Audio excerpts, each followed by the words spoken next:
বিশ্বের শক্তির রাজনীতিতে ইরান যেন এক অদ্ভুত রহস্য। একদিকে পশ্চিমা বিশ্বের সঙ্গে বছরের পর বছর ধরে উত্তেজনা, আরেকদিকে নিজেদের অস্তিত্ব রক্ষার লড়াইয়ে একের পর এক চমক। বিশেষ করে যুক্তরাষ্ট্রের সঙ্গে টানাপোড়েন যেন কখনোই থামেনি। তবে সাম্প্রতিক সময়ে ইরান কেবল টিকে থাকার জন্য নয়, বরং নিজের অবস্থান আরও শক্তিশালী করার জন্য এক অভিনব পথ বেছে নিয়েছে। নিজেদের সামরিক শক্তিকে এমন এক পর্যায়ে নিয়ে গেছে যা শুধু মধ্যপ্রাচ্য নয়, পুরো বিশ্বের চোখ টেনে নিচ্ছে। বলা হয়ে থাকে, প্রয়োজন মানুষকে নবজাগরণে বাধ্য করে। ইরানের ক্ষেত্রেও বিষয়টা তাই।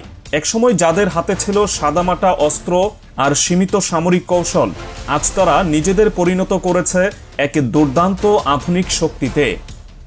আন্তর্জাতিক সামরিক বিশ্লেষকরা বলছেন, ইরান এখন কেবল প্রচলিত অস্ত্রের উপর নির্ভর করছে না। নতুন ধরনের যুদ্ধজাহাজ, ক্ষেপণাস্ত্র, ড্রোন এবং সর্বশেষ কৃত্রিম বুদ্ধিমত্তা বা এআই প্রযুক্তি যুক্ত করে তারা এমন কিছু অস্ত্র বানিয়েছে যা এই অঞ্চলে তীব্র উত্তেজনা সৃষ্টি করছে। বিশেষ করে মধ্যপ্রাচ্যের ভূরাজনৈতিক মানচিত্রে এখন ইরান একটি মডেল হয়ে উঠছে। এমন একটি মডেল যেখান থেকে অন্য অনেক দেশও শিক্ষা নিতে বাধ্য হচ্ছে। সম্প্রতি ইরানের স্থলবাহিনীর প্রধান ব্রিগেডিয়ার জেনারেল কিওমার্স হেইদারি এক সাক্ষাৎকারে যে তথ্য প্রকাশ করেছেন তা গোটা সামরিক দুনিয়াকে চমকে দিয়েছে। তিনি স্পষ্ট করে বলেছেন, ইরানের কাছে এমন কিছু অস্ত্র রয়েছে যা এখনো বিশ্বের সামনে প্রকাশ করা হয়নি। এই অস্ত্রগুলোর নাম দেওয়া হয়েছে অতি গোপন অস্ত্র। তথ্যসূত্র হিসেবে ইরানের রাষ্ট্রীয় সংবাদ সংস্থা ইরনার রিপোর্ট অনুযায়ী হেইদারি জানিয়েছেন, এই অস্ত্রগুলো দেখতে হয়তো সাধারণ কোনো রাইফেল বা ক্ষেপণাস্ত্রের মতো, কিন্তু ভেতরে রয়েছে সম্পূর্ণ ভিন্ন প্রযুক্তি। এগুলোতে যুক্ত করা হয়েছে অত্যাধুনিক কৃত্রিম বুদ্ধিমত্তা প্রযুক্তি, যার মাধ্যমে অস্ত্র নিজেই লক্ষ্য শনাক্ত করতে পারে, নিজেই সিদ্ধান্ত নিতে পারে এবং হামলার উপযোগী সময়ে নিজস্ব পরিকল্পনায় আঘাত হানতে পারে। এই ঘোষণার পর বিশ্বজুড়ে প্রতিরক্ষা বিশ্লেষকদের মধ্যে আলোচনার ঝড় উঠেছে। কারণ যদি অস্ত্র নিজেই সিদ্ধান্ত নিতে সক্ষম হয়, তাহলে যুদ্ধের রণকৌশল সম্পূর্ণ পাল্টে যাবে। হেইদারি আরও বলেন, ইরান ইরাক যুদ্ধের সময়কার সেই ধীরগতির সাদামাটা সেনাবাহিনী এখন আর নেই। পরিবর্তে তৈরি হয়েছে এমন এক আধুনিক বাহিনী যারা দ্রুত গতিতে সিদ্ধান্ত নিতে, হামলা চালাতে এবং প্রয়োজন মতো যুদ্ধের ময়দান দখল করতে সক্ষম। বিশ্লেষকরা বলছেন, ইরানের এই রূপান্তর ঘটেছে ধাপে ধাপে, পরিকল্পিতভাবে। বিশেষ করে 2000 সালের পর থেকে ইরান তার সামরিক খাতে ব্যাপক বিনিয়োগ শুরু করে। তারা বুঝেছিল, কেবল প্রতিরক্ষায় টিকে থাকার চেষ্টা যথেষ্ট নয়, আক্রমণাত্মক ক্ষমতা ছাড়া আধুনিক যুদ্ধে টিকে থাকা সম্ভব নয়। কেবল অস্ত্রই নয়, গোয়েন্দা প্রযুক্তির ক্ষেত্রেও ইরান দেখিয়েছে অভাবনীয় অগ্রগতি। রাষ্ট্রীয় টেলিভিশন প্রেস টিভির এক প্রতিবেদনে জানানো হয়, বর্তমানে ইরানের সেনাবাহিনী গোটা দেশ জুড়ে নজরদারির বিশাল নেটওয়ার্ক তৈরি করেছে। তাদের হাতে এখন উন্নত মানের ক্যামেরা সিস্টেম, উচ্চ ক্ষমতা সম্পন্ন ড্রোন এবং উপগ্রহ প্রযুক্তি রয়েছে।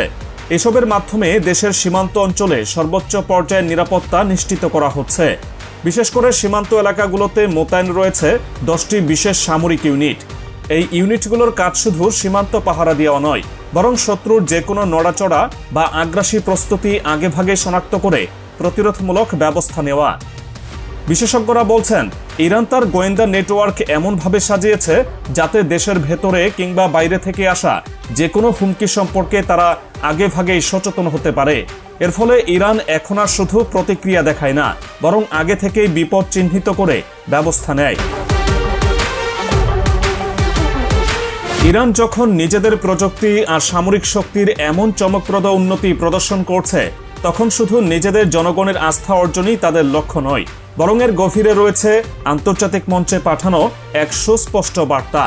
বিশেষ করে যুক্তরাষ্ট্র, ইসরায়েল, সৌদি আরব সহ যারা এতদিন ধরে ইরানকে দুর্বল মনে করে আসছিল, তাদের প্রতি এক ধরনের সতর্ক সংকেত। প্রভাবশালী সামরিক বিশ্লেষক মার্ক ক্যাটলিন ফরেন পলিসি ম্যাগাজিনে লিখেছেন, ইরানের বর্তমান সামরিক ভঙ্গি বোঝায় তারা লড়াই চায় না, তবে যদি লড়াই বাধে তাহলে আর পেছনে তাকানোর প্রশ্নই ওঠে না। ইরান এখন চাইছে প্রতিপক্ষরা যেন দ্বিগুণ ভাবনা করে আগ্রাসী মনোভাব দেখানোর আগে। এটি তাদের কৌশলগত মেসেজ। আর এই মেসেজ পাঠানোর সবচেয়ে বড় হাতিয়ার এখন তাদের নিজস্ব প্রযুক্তি নির্ভর শক্তি। তেহরান আরও এক ধাপ এগিয়ে গেল প্রেসিডেন্ট মাসুদ পেজেশকিয়ানের কথায়। তিনি এক ভাষণে সরাসরি বলেন, আজ ইরানের সেনাবাহিনী শুধু নিজেদের আত্মরক্ষার বাহিনী নয়, বরং এটি এখন একটি অনুকরণীয় মডেল। বিশ্বের যে কোনো দেশ যদি চায়, তারা ইরানের সেনাবাহিনীকে অনুসরণ করে নিজেদের নিরাপত্তা ব্যবস্থা গড়ে তুলতে পারে। তার এই বক্তব্য ফাঁকা বলি নয়, কারণ বাস্তবতায় দেখা যাচ্ছে অনেক দেশ এখন ইরানের ড্রোন প্রযুক্তি, ক্ষেপণাস্ত্র প্রযুক্তি বা সাইবার সক্ষমতা নিয়ে আগ্রহ দেখাচ্ছে। বিশেষ করে আফ্রিকা ও মধ্যপ্রাচ্যের কিছু রাষ্ট্র ইতিমধ্যে ইরানের কাছ থেকে প্রযুক্তি সহায়তা নেওয়ার চেষ্টা চালাচ্ছে বলে আল জাজিরা এক প্রতিবেদনে উল্লেখ করেছে।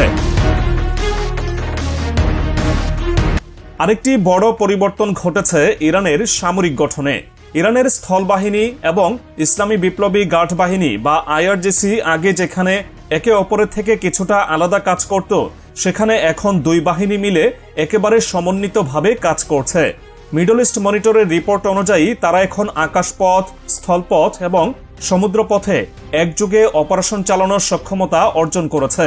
ফলে প্রতিরক্ষা শুধু বেশি শক্তিশালী হয়নি, বরং হামলার ক্ষেত্রেও এখন আগের তুলনায় ইরান অনেক বেশি তৎপর ও সুসংগঠিত। বিশেষজ্ঞরা বলছেন, এই সমন্বয়মূলক ব্যবস্থায় ইরানকে এমন এক নতুন উচ্চতায় নিয়ে গেছে, যেখানে তারা প্রয়োজনে অল্প সময়ের মধ্যে পুরো অঞ্চলকে নড়বড়ে করে দিতে পারে। সবচেয়ে বড় প্রশ্ন এখন উঠছে, যুদ্ধ কি তাহলে এবার পারস্য উপসাগরে? বিশ্বের অন্যতম ব্যস্ততম জলপথ পারস্য উপসাগর এতদিন ছিল প্রায় একতরফাভাবে যুক্তরাষ্ট্রের নিয়ন্ত্রণে। কিন্তু এখন ইরান তাদের এআই চালিত অস্ত্র, আধুনিক ড্রোন ও অত্যাধুনিক যুদ্ধজাহাজ দিয়ে একের পর এক মহড়া চালিয়ে স্পষ্ট করে দিচ্ছে তাদের হাতে আছে পাল্টা আঘাত হানার সর্বাধুনিক ক্ষমতা। দ্য নিউ ইয়র্ক টাইমসের এক অনুসন্ধানী প্রতিবেদন বলছে, ইরানের সাম্প্রতিক নৌমহড়া যুক্তরাষ্ট্রের প্রতিরক্ষা দফতরের ভেতরে চরম দুশ্চিন্তার কারণ হয়ে দাঁড়িয়েছে। কারণ ইরান এখন এমন ড্রোন ব্যবহার করছে যেগুলো শত্রু জাহাজের দিকে স্বয়ংক্রিয়ভাবে হামলা চালাতে পারে, কোনো মানুষের নিয়ন্ত্রণ ছাড়াই। এবং এর পেছনে মূল চালিকা শক্তি হচ্ছে তাদের নিজস্ব এআই প্রযুক্তি।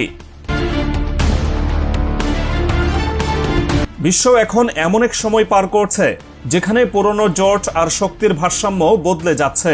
তেহরানের এমন সামরিক ঘোষণা ও প্রদর্শনী শুধু তাদের নিজস্ব শক্তির প্রদর্শন নয়, বরং এটি মধ্যপ্রাচ্যের ভূরাজনীতির জন্য এক বিশাল বার্তা।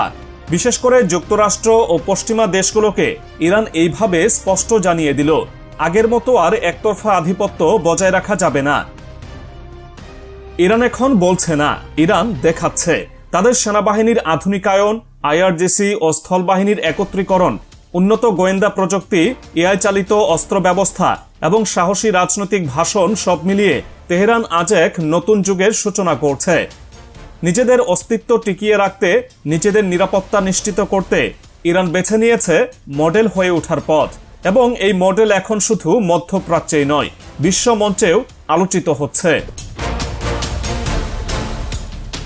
বিশ্বের পরাশক্তিরা এখন বাধ্য হয়ে ইরানকে নতুন করে মূল্যায়ন করছে। কারণ তেহরান শুধু কথা বলছে না, তারা নিজের পিঠ বাঁচাতে প্রয়োজনীয় সমস্ত ব্যবস্থা ইতিমধ্যেই নিয়ে ফেলেছে এবং সময়ের সঙ্গে সঙ্গে তারা সেটিকে আরও শক্তিশালী করে তুলছে, আরও দক্ষ করে তুলছে। এই কারণেই আজ প্রশ্ন উঠছে, নিজেদের অস্তিত্ব রক্ষায় আধিপত্য টিকিয়ে রাখতে ইরান যে পথ বেছে নিয়েছে, সেটাই কি হতে যাচ্ছে ভবিষ্যতের যুদ্ধনীতির নতুন মডেল?